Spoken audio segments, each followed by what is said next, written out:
Bonjour Jessica. Peux-tu te présenter pour le public?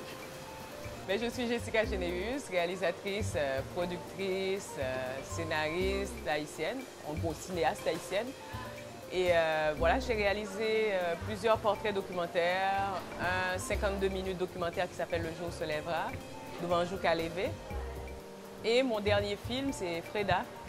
C'est une fiction d'une heure et demie. D'où te vient l'envie de faire du cinéma? Où est-ce que tu t'es formé?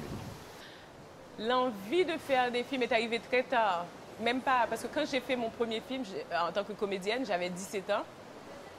C'est un réalisateur qui m'a dit, voilà, il est en train de faire ce film. C'était à une époque où il y avait beaucoup de films qui se faisaient en Haïti, qu'on consommait beaucoup plus localement dans les cinémas qu'on avait, qui ne voyageaient pas trop, mais qui étaient, voilà, qui étaient très prisés par le public haïtien.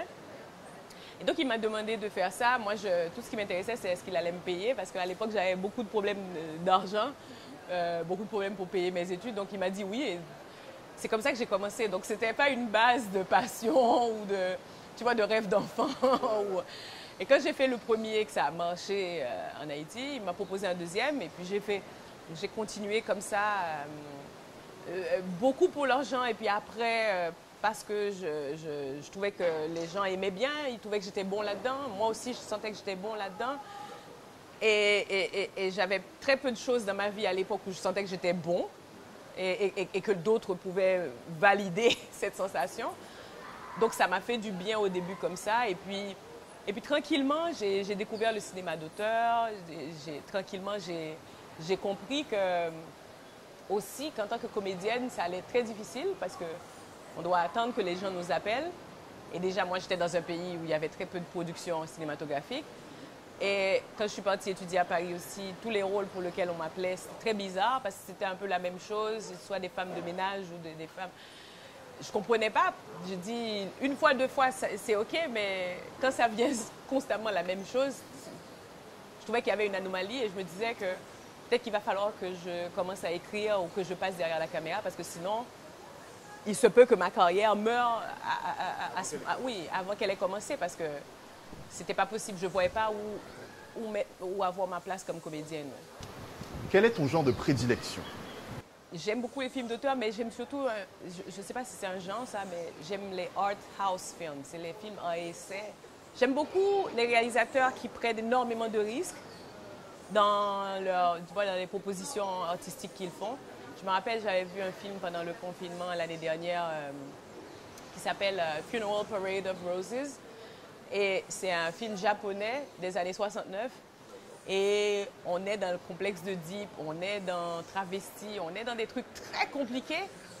Et je trouvais ça extraordinaire qu'en 69, qu'un réalisateur au Japon ait pu explorer ça. Tu vois, c'est un film qui est très méconnu, mais tout le traitement, tu vois, il faisait ça. Il faisait des entrevues avec ses acteurs qui les serraient aussi dans le film. Il avait énormément de genres qu'il mixait, tu vois, la vidéo, des façons de filmer qui étaient très décalées et atypiques. J'adore ça. J'adore être surpris quand je... Le cinéma japonais est connu pour être plus décomplexé. Oui, oui. Mais ce genre-là en particulier, je sais qu'il y en a un qui est très popularisé, que les gens connaissent, mais il y en a d'autres formes là où les gens sont encore plus fous. Quelles sont tes références cinématographiques à l'étranger et dans la Caraïbe? Dans la Caraïbe, déjà, il y a Eusanne. Parce que le pire, c'est que quand j'ai vu Wick Asneg plus jeune, je ne savais même pas que c'était une femme qui avait réalisé ce film. Je l'ai su, je pense, 20 ans plus tard. Elle était, tu vois, ils allaient l'honorer au Festival de Cannes, je pense, à un moment donné. Et il se trouve que j'étais en même temps, en tant que, tu vois, cinéphile festivalier à ce festival. Et je dis, c'est une femme qui a réalisé ça. C'est quelque chose qui m'a fondamentalement marqué, quoi. Parce que, tu vois, le réflexe, je me disais même pas qu'une femme aurait pu réaliser ça. Parce que dans ma tête, à l'époque, le cinéma, c'était un truc d'hommes. Il n'y avait que les hommes qui faisaient des films. Même chez moi, en Haïti, c'est principalement des hommes. Il y avait juste une femme, et c'était une Française qui aimait beaucoup Haïti, qui était venue s'installer en Haïti et qui faisait des films. Mais c'était des hommes, tu vois. Donc, j'ai jamais eu le réflexe de me dire, est-ce que c'est un... Donc, dans la Caraïbe, déjà, il y a elle, mais honnêtement, et ça, c'est gros souci, je trouve qu'il n'y a pas assez de circulation cinématographique dans la Caraïbe. Et ça, c'est une obsession pour moi. Moi, je veux créer un centre, le Centre Freda en Haïti, pour créer cette circulation, pour qu'on voit ce que nous faisons dans la Caraïbe, quoi. Parce que c'est vrai qu'il y a le besoin de reconnaissance internationale qui fait que quand on produit un film, tu vois, on l'amène vers l'Occident, que ce soit aux États-Unis ou en Europe, etc. Mais je réalise qu'on ne consomme pas ce qu'on fait entre nous. Ce qui fait que je peux te dire très peu de films de la Caraïbe que j'ai vus. J'ai vu beaucoup de films de Cuba, peut-être un peu de Jamaïque, etc. Mais en tout cas, le Japon, qui est à l'autre bout du monde, m'influence beaucoup plus encore, tu vois, que n'importe quoi. C'est dommage, ça. C'est pas dommage, mais je pense que j'aimerais bien que les deux existent, en fait. Que je sois autant exposée au cinéma japonais européen que le cinéma caribéen, quoi. Peux-tu nous faire un résumé de ton film? Écoute, avec Freda, on est avec une famille haïtienne dans un quartier populaire de Port-au-Prince pendant la crise de 2018. Alors les gens vont dire, mais Haïti est toujours en crise. Il y a eu un moment particulier, en tout cas par rapport à ma génération, où des jeunes se sont vraiment mobilisés, tant sur les réseaux sociaux que dans les rues, pour demander des comptes sur 4 milliards de dollars qui ont été volés par le gouvernement. Et que, voilà, quoi, et qu'on dit, cet argent a été volé, mais c'est à nous, c'est les Haïtiens qui vont devoir le rembourser sur 25 ans. Et donc, quand on a lancé ce mouvement pour dire, oui, mais cet argent était supposé d'être pour le développement du pays, zéro développement n'a été fait, donc comment ça qu'on va le rembourser, quoi? Donc, c'était pas logique. Et ça a vraiment fait, tu vois, ça a vraiment eu un effet boule de neige où les gens se sont dit, mais c'est vrai, on ne sait rien de cet argent, pourquoi on devrait le rembourser? Pourquoi c'est à nous de le rembourser? Donc, il y a eu vraiment un mouvement où je pense que pour la première fois, les Haïtiens ont compris ce que c'était que la corruption d'État. Parce que tu entends parler de corruption, tu vois, tu entends, oui, tel officiel a volé ci, a volé ça. Mais là, c'était vraiment, là, il y avait un truc concret qui leur permettait de comprendre l'impact que ça avait sur leur vie et qu'est-ce qui s'était passé. Et donc, j'ai souhaité faire exister cette famille pendant cette période de crise. Et au lieu de poser ma caméra sur la crise et de voir les gens qui bougent autour, je posais ma caméra sur les gens, sur une famille, et de voir la crise qui les affecte autour, quoi. Ce qui est l'inverse de ce que se fait le journalisme ou les grandes manchettes qui sortent des articles sur Haïti, etc. Donc c'est toujours l'événement qui les intéresse beaucoup plus que les gens qui subissent cet événement. Et donc c'est ça que j'ai souhaité faire avec Freda. Donc on est avec cette petite famille et puis on voit les choix de la mère, les choix des enfants, les choix très divergents, très radicalement opposés. Et puis on voit comment tout le monde articule, tu vois, les valeurs qui sont importantes pour eux, elles. Et oui, c'est un peu ça, on suit un peu leur parcours. Tu vois, c'est comme une fenêtre ouverte sur cette famille. Donc c'est pas un film où on a nécessairement une narration classique de l'histoire commence quelque part et finit quelque part. C'est plutôt, on attrape cette famille en cours de vie. Et donc, on se dit qu'avant le film, ils ont vécu et après le film, ils vivront. Donc, on a juste une petite fenêtre sur leur vie qui nous donne un regard sur l'intimité d'un peuple, quoi. Comment s'est passé le casting du film et le tournage? Ça, c'est une autre vue à elle seule, je te jure. Parce que c'est tellement... Non, c'est tellement... Déjà, à la base, je devais jouer dans le film. Comme je te disais, comme je suis comédienne, donc je voulais écrire des rôles dans lesquels, voilà. Tout le long, jusqu'à 2 semaines du tournage, là, j'étais dans l'idée que j'allais jouer le film. Jusqu'à ce que je tombe sur Néhémie Bastien qui joue Freda. Et qui était juste meilleure pour le rôle, quoi. Mais tout le long de l'écriture, je savais que je n'étais pas la meilleure personne.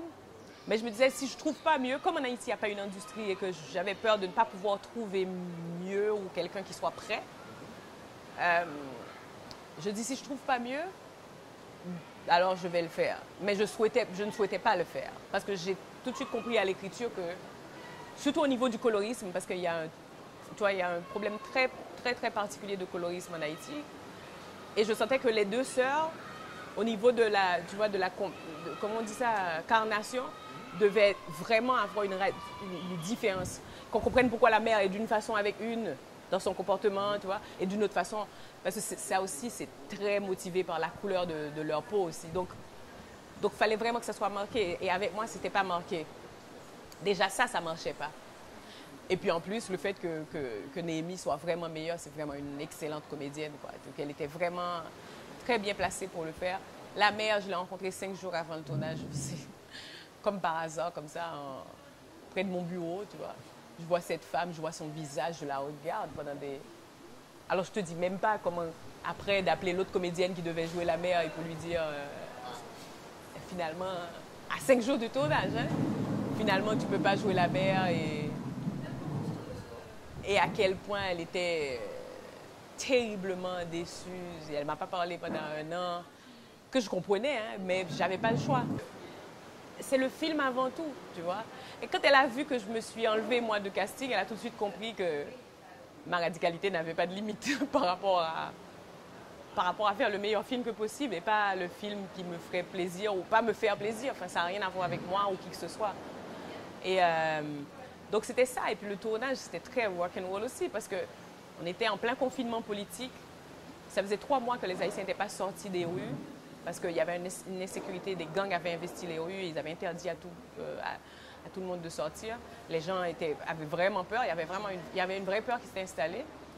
On ne pouvait pas sortir. Et puis, après 3 mois, comme nous, on fonctionne beaucoup dans l'informel, il faut qu'on soit dans les rues pour survivre, là, pour que les gens vendent leurs petits trucs, etc. À un moment donné, les gens sont sortis, tu vois, ils ont dit, ben, je reste chez moi, je meurs, je sors, je meurs, je sors. Et donc, ils se sont mis à sortir. C'est là que j'ai compris qu'il fallait qu'on sorte avec eux, quoi. Il fallait qu'on suive le mouvement et qu'on fasse le film tout de suite, parce que cette fenêtre, elle allait se refermer très rapidement. Et donc, on a fait ça comme ça. Donc, on était dans une frénésie où le repérage se faisait entre barricades et manifestations. C'est-à-dire, tout dans ce film se faisait avec la situation du pays. Et il fallait qu'on aille très, très vite, tu vois.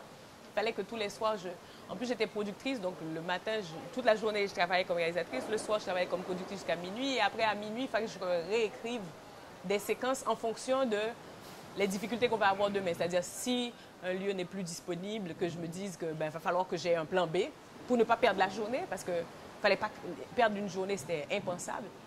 Et donc, c'était cette dynamique-là pendant 2 mois et demi, quoi.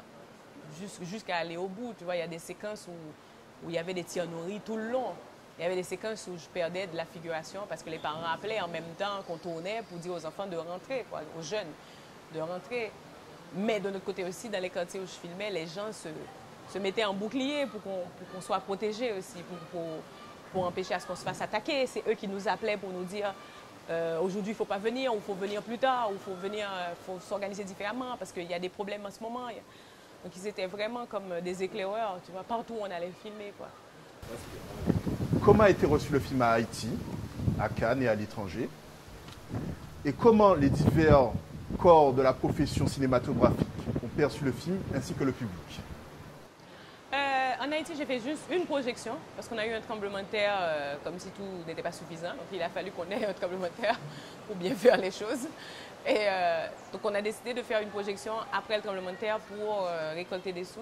J'ai donné 50% des recettes aux organisations locales qui étaient dans les zones affectées.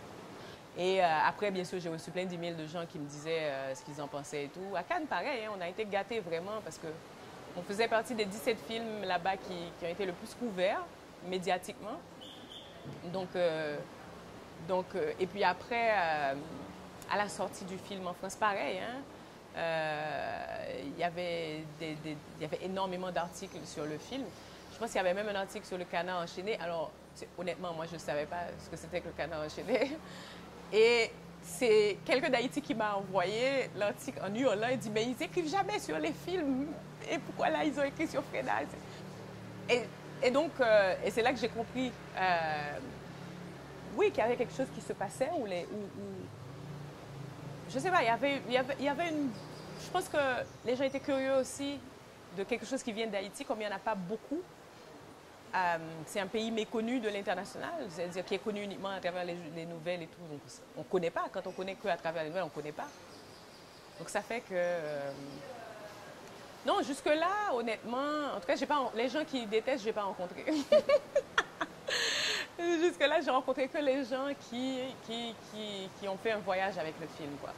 Qui ont fait un vrai voyage puis aussi, c'est vrai que ça s'est placé en Haïti, c'est vrai que ça existe avec des femmes haïtiennes, mais c'était surprenant comment n'importe quelle femme, n'importe quelle culture arrivait à plonger complètement dans les problématiques tu vois, avec des nuances près. C'est sûr que la personne n'est peut-être pas... La question d'immigration ne se pose pas pour elle, mais peut-être d'autres choses, tu vois. Il y a toujours quelque chose, en fait, où les gens arrivent à exister par rapport au film, quoi. Est-ce que vous avez succès à ce film-là qui change en bitin à Haïti?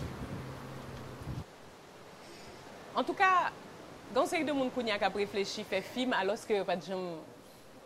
Je me souviens, l'homme a fait film, là. Déjà, le fait que le temps créole, t'es quand pile monde qui t'a pris, qui t'a dit, mais comment on a fait quoi, on filme en créole, puis dans quel côté? Ça, c'était une grosse blague. Et qui était vraiment amusant. Tout le monde dit... Et ça, t'es même la paix, tout, parce que l'homme a fait film, là, des peurs, insécurité, etc. Mais le fait que m'a fait film dans le créole, le fait que son femme, moi, m'a fait film, personne ne va te prendre au sérieux. Tout le monde dit, ah, la fait la fait exercer, la fait exercice. Mais dans tête tout le monde, c'est pas un sérieux. Et ça m'a la paix pour me faire film, non. Parce que, puisque pas prendre au sérieux, personne ne va m'emmerder. Alors que normalement, je suis tellement impliqué dans la politique, si je te connais, je t'apprends m'aider en pile. C'est-à-dire, si je te prends au sérieux, je ne suis pas capable de faire film, non.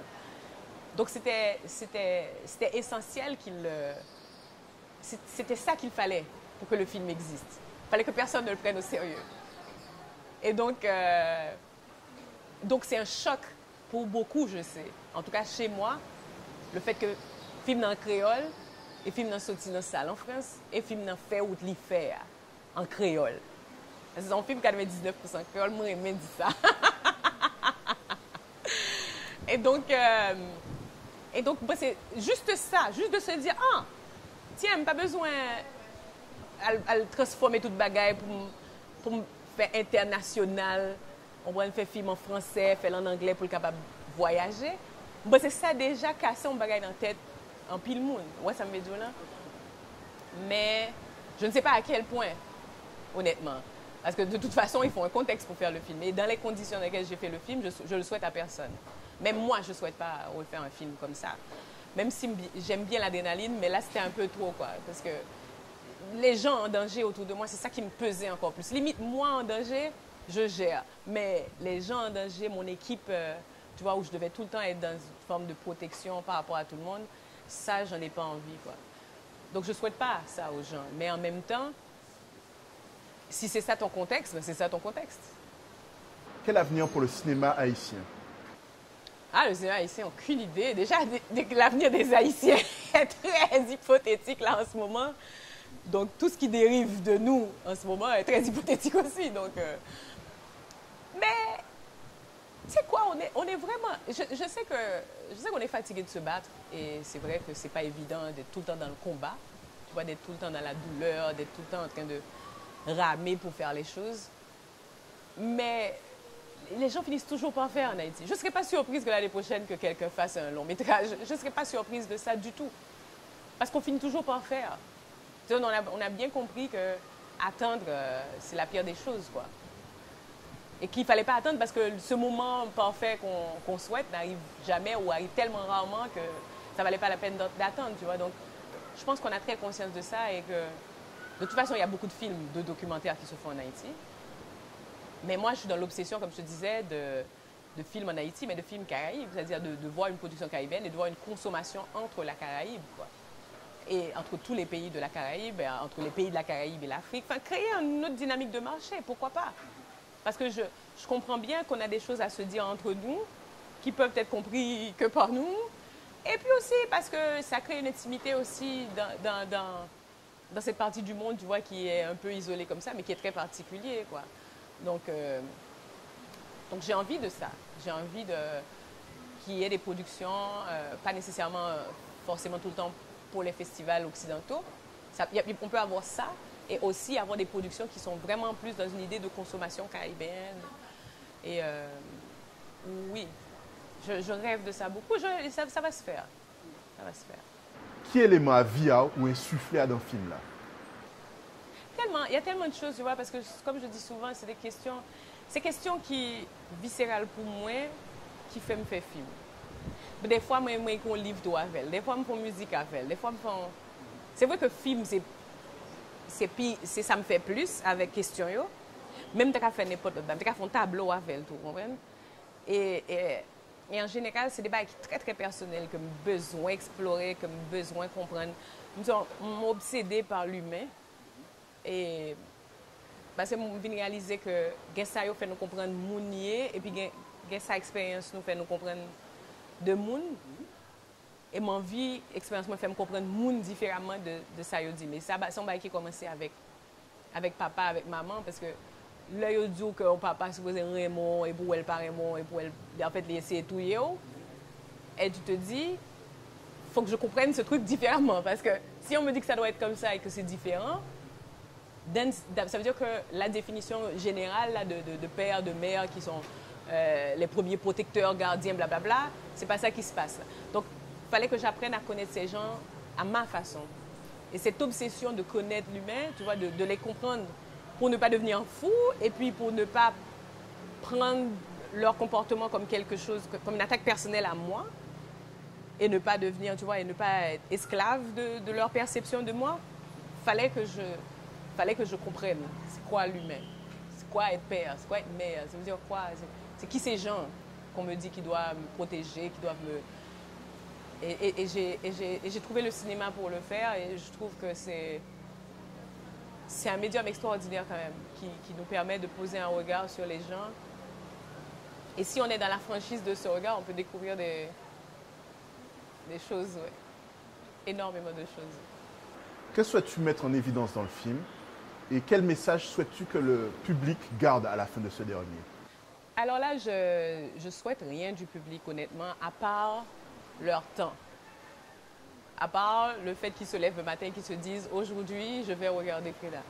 Il n'y a que ça mon souhait. Et à partir de là, tout ce qu'ils font de ce film dans leur tête, dans leur cœur, dans leur vie, ça leur appartient. Parce que j'ai fait ce que j'avais à faire, j'ai l'impression. J'ai dit ce que j'avais envie de dire.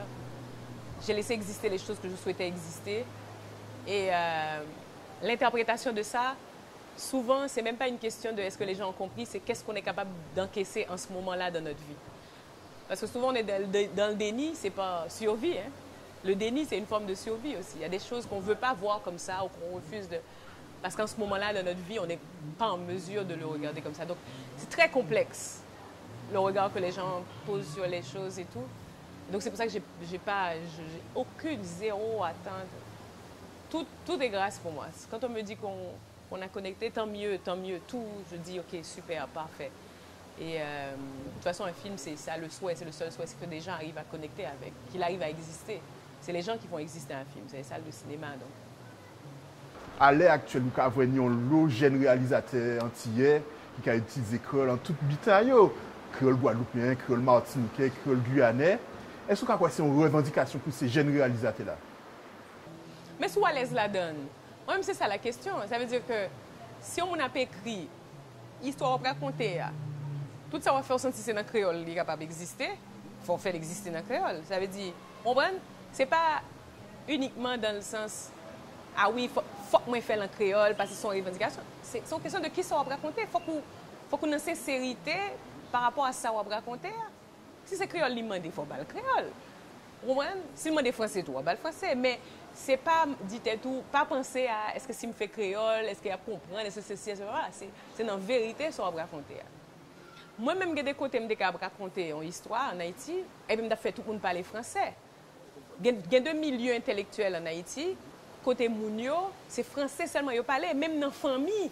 Si même dans le cas, même les manger, c'est très pointu, très bourgeois, très bourgeois. Quoi. Ça veut dire que ça existait des gens qui parlaient que français en Haïti. Mais si je prends compte à l'histoire, comme ça, je ne peux pas dire, ah non, parce que faut que je voie créole là en lait, que je fais tout le monde parler créole pour comprendre, je fais exister, gens pour exister.